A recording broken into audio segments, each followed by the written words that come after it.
All stories change. This is something that is true, and yet some people are desperate for their most beloved stories to maintain the same meaning as they perceived in childhood. This is not only unrealistic, it's emotionally stunting. As you grow up, the meaning of that story you loved as a kid or as a young person should change. Different phases of life push us through different experiences. We meet new people and learn about their experiences. With all that new information bouncing around in our brains, the story then reflects new lessons to take away. Campbell believed in something to this effect. Myths change over time, not only in how we perceive them, but also in how they're told. Now, since both Judaism and Christianity are mythologically structured orders of symbols, they are susceptible to the other kind of reading. And that comes breaking through every now and then. With a prophet or a mystic, he suddenly sees the symbol as saying something totally different. And it's something that has to do with an immediate attitude of you to life. Campbell here is discussing religious mythologies, but let's take a step out of this context for a moment, because all stories have mythical elements to them, and especially in Western Christian societies, the mythology of Christ and God has had a direct impact on how we tell our stories. For example, the obsessions with lore, timelines, and sacred characters or concepts. You could say that many Star Wars fans prefer to see story as history rather than mythology. The sacred Jedi texts! Oh, read them, have you? But Campbell makes a point that all it takes is one person to reach into the story and pull out an entirely new meaning. Now, for instance, with the crucifixion, if you think of this as a calamity, that is the result of your sins and Adam's sin and all that, that Jesus had to come down, the Son of the Father, give himself on the cross to death and look sad there in trouble, that's one reading. But when you read it another way, as the zeal of eternity for incarnation in time, which involves the breaking up of the one into the many and the acceptance of the sufferings of the world. St. Augustine says this somewhere, where he says, Jesus went to the cross as a bridegroom to the bride. That's a total transformation of the idea. And this, he says, is a function of art. Writing, drawing, editing. These practices pull out new meaning because the creative endeavor is occurring through the unique soul of the creator.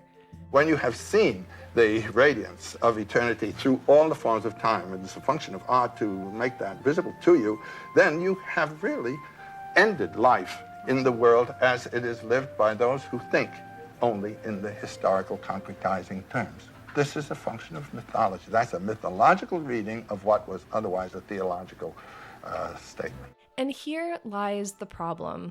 When you have created something that speaks through your own experiences and have breathed new meaning into a story, you have destroyed the world of those who only seek to maintain a rigid historical lens of that story. Then you have really ended life in the world as it is lived by those who think only in the historical concretizing terms. This is not just about nostalgia. It's about how certain individuals interact with and project onto the stories that they consume. And before I get into the Alkylite's mythic meaning, I want to state up front that this story does not break any existing canon at all. The arguments stating such are coming from people who are purposefully misrepresenting it or are jumping to conclusions that are based in hate. So if you're here to just drop a comment with any of that in there, you're just telling on yourself. Part 1, The Power of Two. As a recap, Joseph Campbell is my favorite person. His work directly inspired George Lucas to write Star Wars in the first place, and I love revisiting his lectures. I love him. His analysis of myth formed the concept of the monomyth, the one journey experienced by all of our mythological heroes that also reflects the life-death-life cycle in which all of humanity participates. This cycle can be summarized thusly. A hero ventures forth from the world of common day into a region of supernatural wonder. Fabulous forces are there encountered, and a decisive victory is won. The hero comes back from this mysterious adventure with the power to bestow boons on his fellow man. In the myth of the American superhero, Lawrence and Jewett posit that the United States has taken on a very different mythological pattern as a result of our religious and militaristic institutions. This pattern can be summarized as: a community in a harmonious paradise is threatened by evil. Normal institutions fail to contend with this threat. A selfless hero emerges to renounce temptations and carry out the redemptive task. Aided by fate, his decisive victory restores the community to its paradisical condition. The superhero then recedes into obscurity. The main two binary elements in the American monomyth I think are relevant to highlight here. One is a selfless servant or a zealous crusader who sacrifices his life or his values, or both, for others and destroys the evil. Two is the beautiful, pure female or angelic young girl who provides redemptive power to the hero. Both of these characters suffer, one through violence, the other through submissiveness. Both are devoid of explicit sexuality, though through the lens of the camera, they are sexy. This is the myth that permeates most white, male, heteronormative, Christian-dominated cultures. Anything out of this sphere that provides a new perspective is seen as incongruent, even heresy. A queer woman's vision doesn't belong. Star Wars is for men. Why can't people of color make their own franchise? All of these things are rooted in a fundamentalist attitude. And how these people view Star Wars is honestly the least of my worries. These reactions actively harm others in the real world. And if you don't like the acolyte, that's fine. It doesn't matter. But let's go back even further, before the establishment of the institutions that maintain power, back to ancient mythology, which of course is a part of that same history. In Neolithic art, there is a notable absence of weapons or battles. The symbolism used does not evoke violence or domination. Rather, circles, swirls, eggs, symbols of fertility are found everywhere. This is where true power lies. In the study of ancient art as well as myths, there is a concept of the power of two. Sometimes these goddess pairs show up as mother and daughter, like Demeter and Persephone. Other times they are sisters and even twins, such as Isis and Nephthys. Importantly, they are opposites. They reflect a binary of sorts. Persephone sows the seeds and Demeter harvests the grain. Nephthys symbolizes the death experience, Isis the birth experience. Male deities do show up in pairs in many instances, but the pattern has an entirely different meaning, often to show discord between extreme binaries. Gods who fight for power, such as Zeus or Hades, or God and Satan. Dual male gods also usually have different fathers, showing opposing patriarchal legacies. But dual goddesses have relationships and often work together. So there's a rich history of the power of two representing the cycles of death and rebirth. A natural reason for why this may be a pattern is to do with the symbolism around fertility. Doubles indicate progressive duplication, potency, and abundance. Birth to twins, for example, was good for the community because more people means the community has a higher chance for survival. The dual nature of a female's literal body shows itself in the cycles of menstruation and ovulation, sowing and harvesting, the symbols of which show up consistently in the power of two through seeds, yolks, fruit, and snakes. For example, double yolk symbolism shows up a lot in late Neolithic art. It is likely that people would have connected double yolks to the birth of twins, and thus there is a connection made between dual circular shapes and fertility. Gimbutas theorizes that this also explains exaggerated feminine figures seen in art and sculptures of the same era. Many researchers claimed for years that this would have been seen as the ideal body type, or it was due to a grain diet. But the power of two pattern indicates this is simply metaphor. Butts, breasts, and thighs are emphasized as a way to intensify the symbol of duplication. This pattern also extends to seeds, fruit, and veggies. When harvesting food, Neolithic peoples would save any of these that grew in a pair, otherwise known as jumis or abnormal duplication. When it came time to sow in the next season, they mixed that in with the seed, which was thought to encourage a more potent harvest. So the power of two is in actuality a power. As a symbol of intensification, it was a way for people to idealize and focus on extending the lives of their communities. Does that sound familiar? Research that was done like this on goddess symbols is an example of a reframing of the pattern of these images and shifts the idea of women just as vessels to women as progressive figures. This modern research is very much used in feminist movements to illustrate how misogyny plays a role in rewriting our myths and symbols, and shows why we need women in these positions doing this sort of study. Interestingly, this fits right in with what the Sith want. Of course, Sith are ultimately selfish beings who are driven by their emotions. But whereas the Jedi hold on to power through the discipline of its knights, the Sith seek the power of creation. He could use the Force to influence the midi-chlorians to create life. The Jedi take kids from their homes and raise them to be duty-bound and honorable. But the Sith seek power in the creation of life and the extension of it. Is it possible to learn this power? Annie, no. You've already done it. Go home to your pregnant wife. Some of us have joked before that Sith men just want to give birth, but it's true. They ultimately can't have that power, and they do see it as powerful. This is one of the many binaries that exist in the Star Wars mythos. Jedi and Sith, light and dark, good and evil, hero and villain. The existence of a binary in mythology follows a pattern of trying to transcend that binary, meaning a binary is not balanced. It always tips to one end or the other. Keep that in mind going forward. In the current canon, there's still some ambiguity as to how Shmi got pregnant with Anakin Skywalker. Who was his father? There was no father. But I think that from a woman's perspective, there doesn't need to be a scientific explanation. And I really like how these threads were explored in The Acolyte. In an interview with Maggie Smith from Collider, showrunner Leslie Headland said, "What I think is going on with Plagueis is that he also knows that this has happened. He also is aware or will quickly become aware of this aspect of the Force existing. If I'm going to tell the story of Plagueis, which I would love to do, him pursuing that power is so much more interesting as a storyline than him already having it. It's just, in my mind, it made so much sense that this was a power the Sith would be looking for, and that women would be the originators of being able to. And that's the thing. Darth Plagueis is seeking the power to give birth. He wants to figure out how to wield it, how to exploit it. I've seen a few conversations between some on the other side of the fandom be like, well, what if Plagueis actually created the twins? Oh yeah, that would be interesting. And like, no? The people behind these comments desperately want to take the power wielded by women and give it to a man, when the story is so clearly the reverse.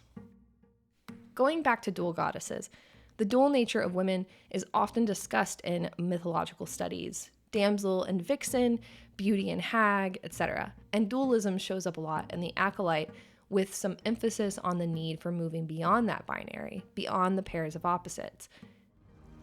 Semantics.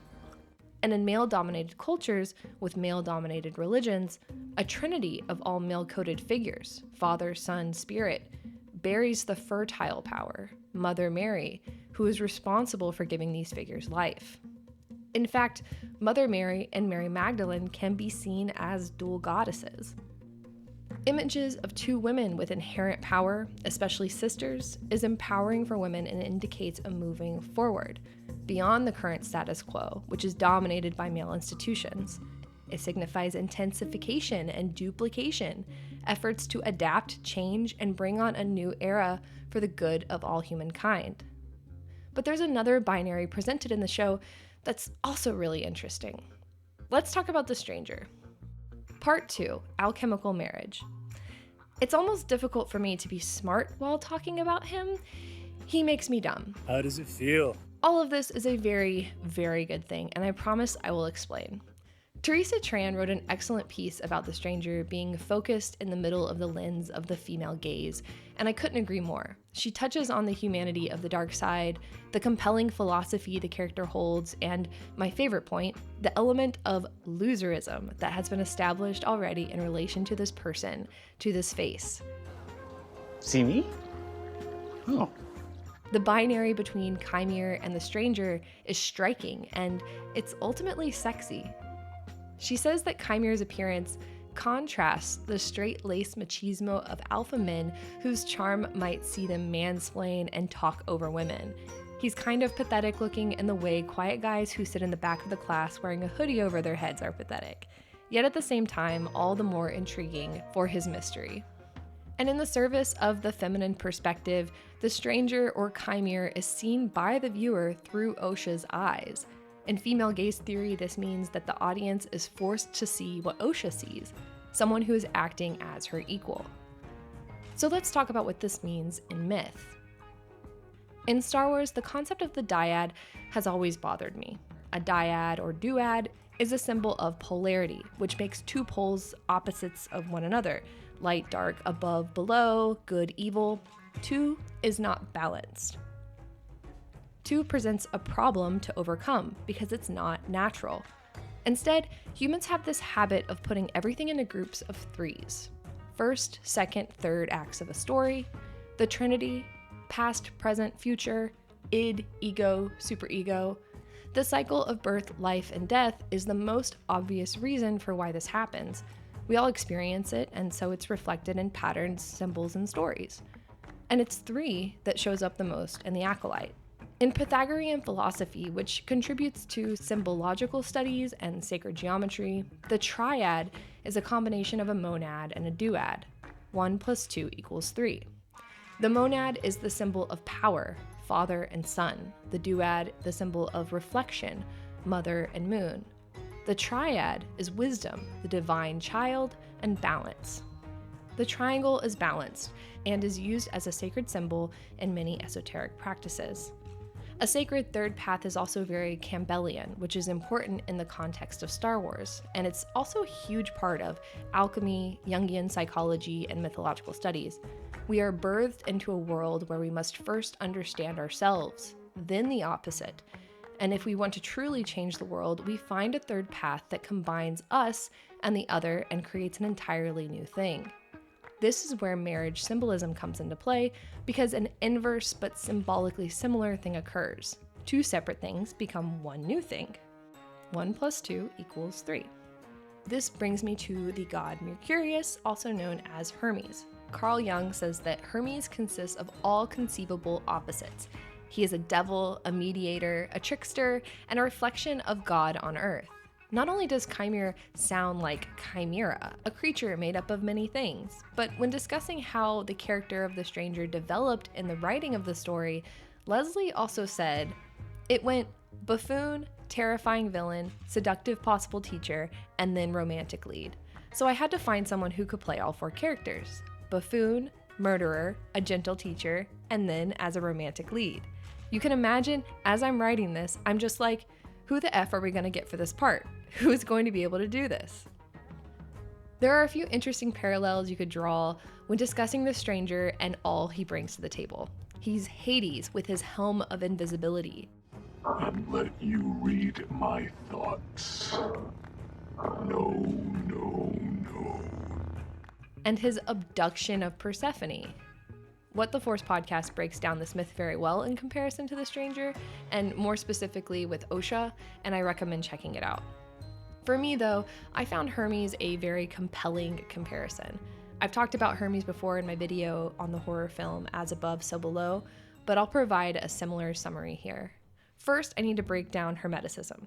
Whether practical or theoretical, magical or philosophical, Hermeticism can be understood as a pattern of responses to the very complex Greco-Egyptian culture of Ptolemaic, Roman, and early Christian times.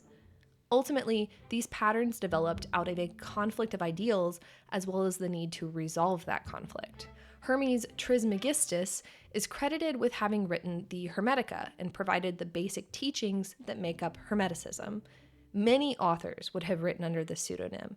In fact, there were likely over 36,000 books written under the pseudonym.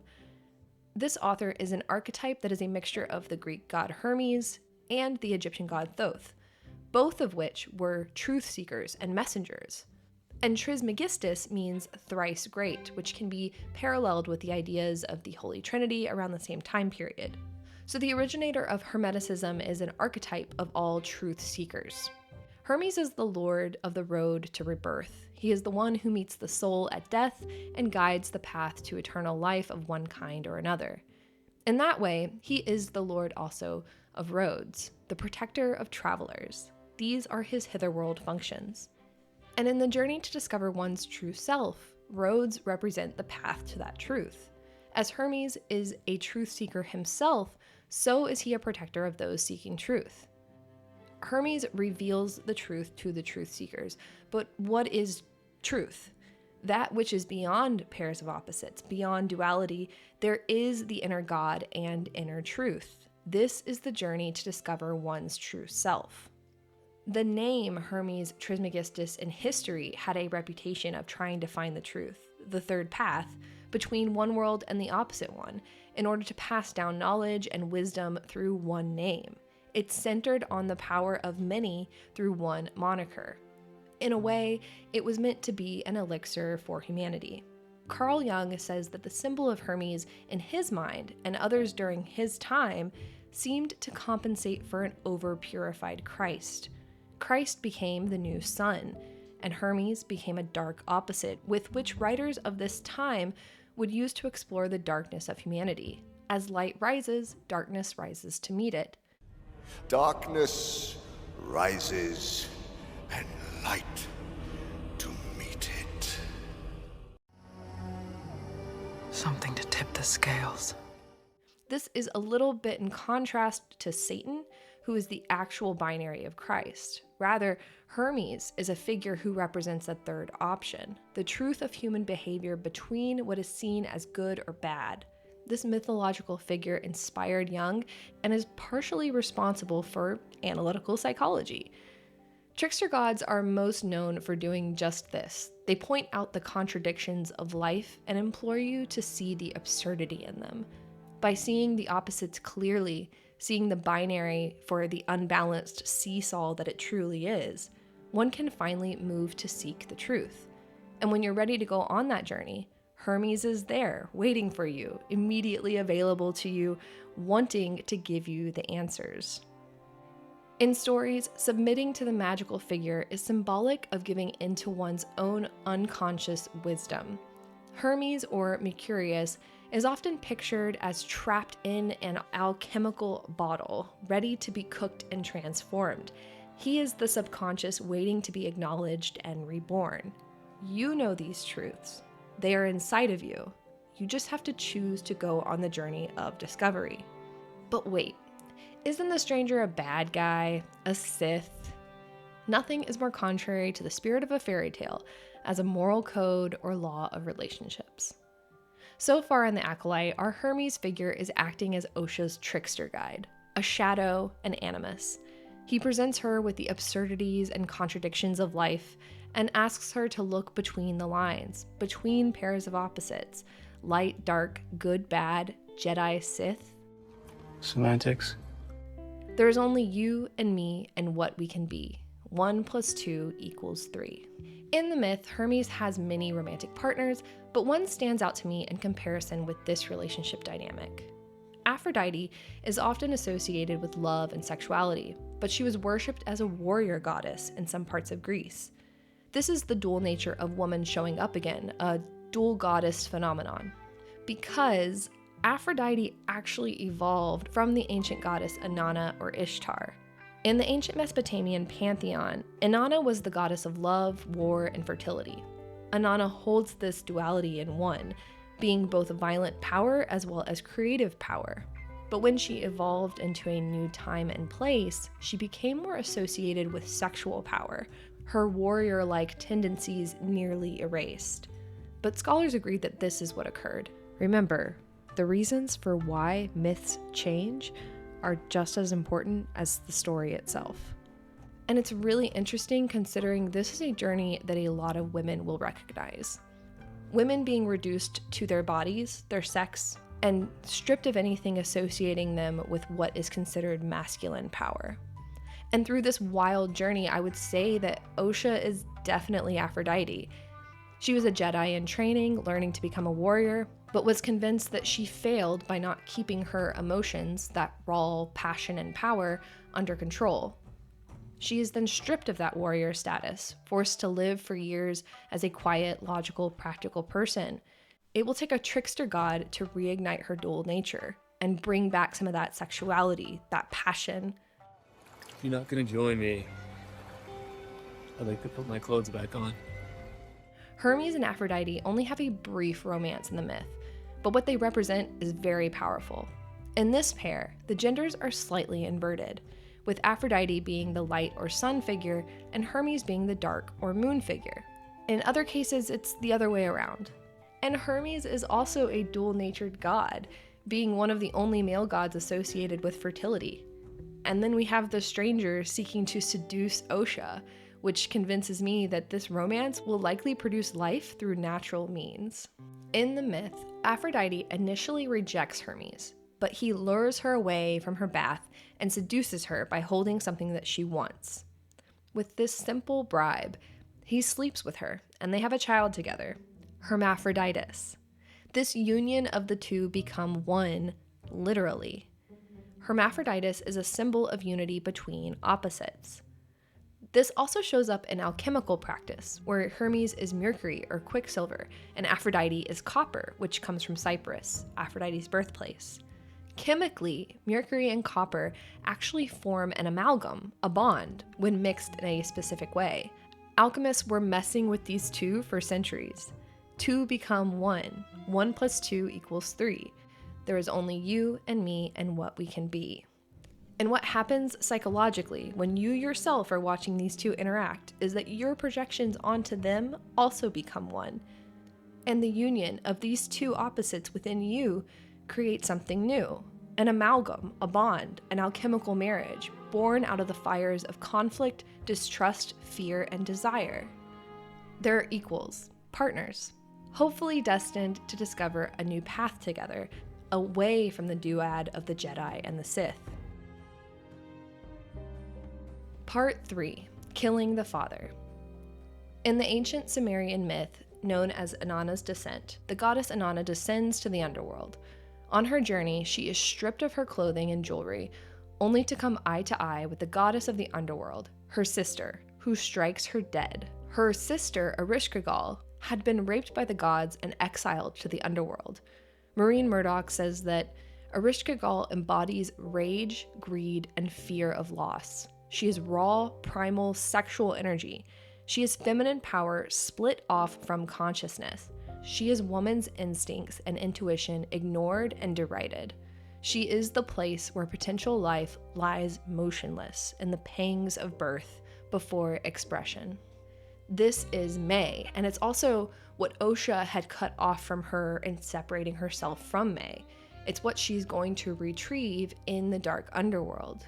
In meeting Ereshkigal, a woman confronts her own dark side, the rage and fury left unexpressed for decades while she tried to please the fathers above.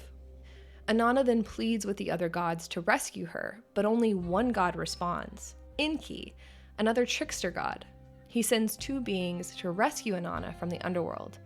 When she is then resurrected, she does not take her anger out on her sister, but instead returns to her realm above the earth and punishes the man she finds who took her place on her throne while she was away. Maureen Murdoch describes the psychological descent as dying to an old way of being and being rebirthed into a new world with newfound energies and power. Enki represents the masculine energies that assist women in climbing out of a depression that was brought on by a society that rejects their dual nature. And in killing the man who took her throne, Inanna is saying no to the patriarchal figure who betrayed her. Murdoch says, "What happens when we say no to the patriarchy? We have the time to create the space within ourselves to develop a new relationship to the masculine. Not the masculine voice that has been split off from the feminine for centuries, as many men in our culture have been, but a creative masculine figure that leads us to the Great Mother, where we can heal our split from our own feminine nature. When we say no to the patriarchy, we begin our descent to the spirit of the goddess, where the power and passion of the feminine has been dormant in the underworld, in exile for 5,000 years." Regarding how she wrote this final confrontation, Leslie said, "There's this thing that's called benign sexism, And part of it is this paternal protectionism. It seems like this good thing, but like you said, there's this, I have to protect you from everything. I have to make sure you're okay. I have to tell you what track to get on, and once you're on that track, I need to support you. She goes on to say that the daughter figure will eventually, inevitably, reject that protection. In order to become whole, they must. And while, yes, killing Soul is not a good thing, and it certainly throws Osha out of balance to the other side of the binary, it also throws us into a potential middle chapter where Osha can delve into that darkness and figure out who she really is now that she has the truth.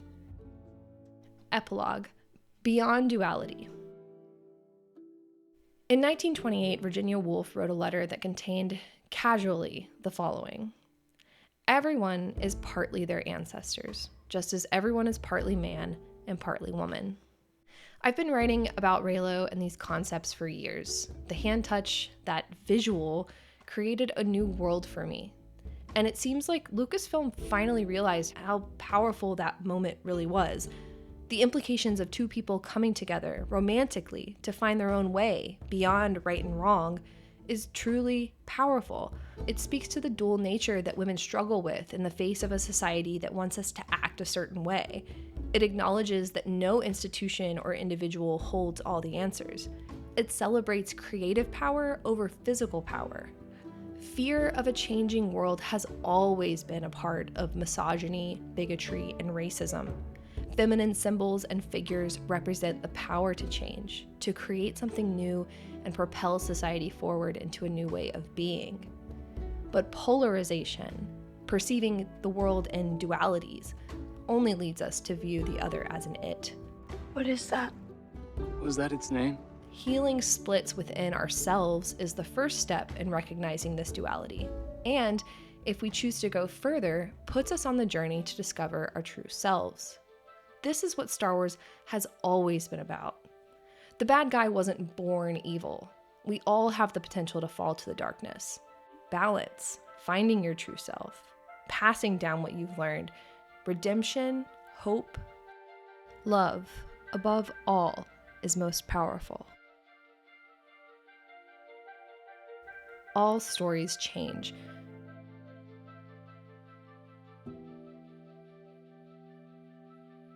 But do they really?